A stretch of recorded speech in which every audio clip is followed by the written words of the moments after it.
of his life every day. His fight will never end because of 7 shots. Not 7 shots because my son did something aggressive to anyone.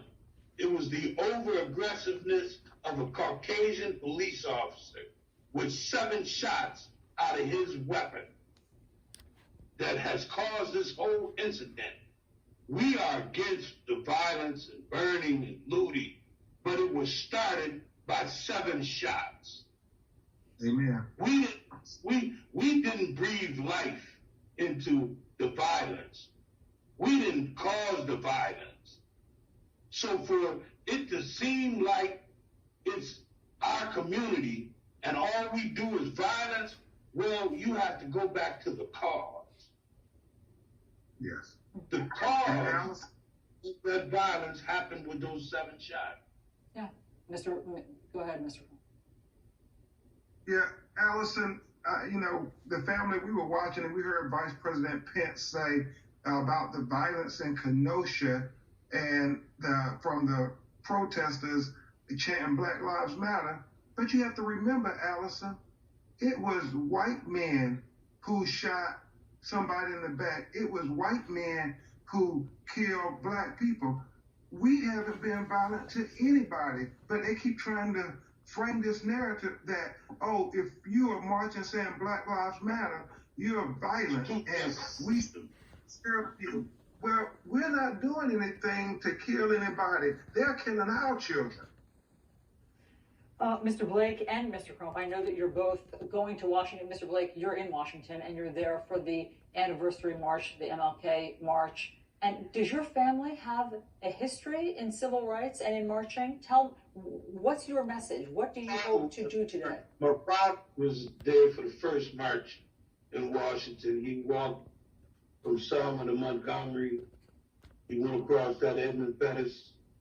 He marched for open housing in Evanston, Illinois.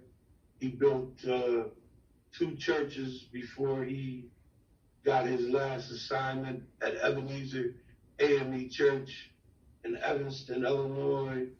They built a building named after the Robinsons and my father. His name was on the building there on Emerson Street in Evanston. His name is on another building at Maple and Emerson that he built, the only one of its kind in Illinois. So yes, I'd say my family has a history in civil rights, definitely. I'd say you do. I'd say that you have a significant history.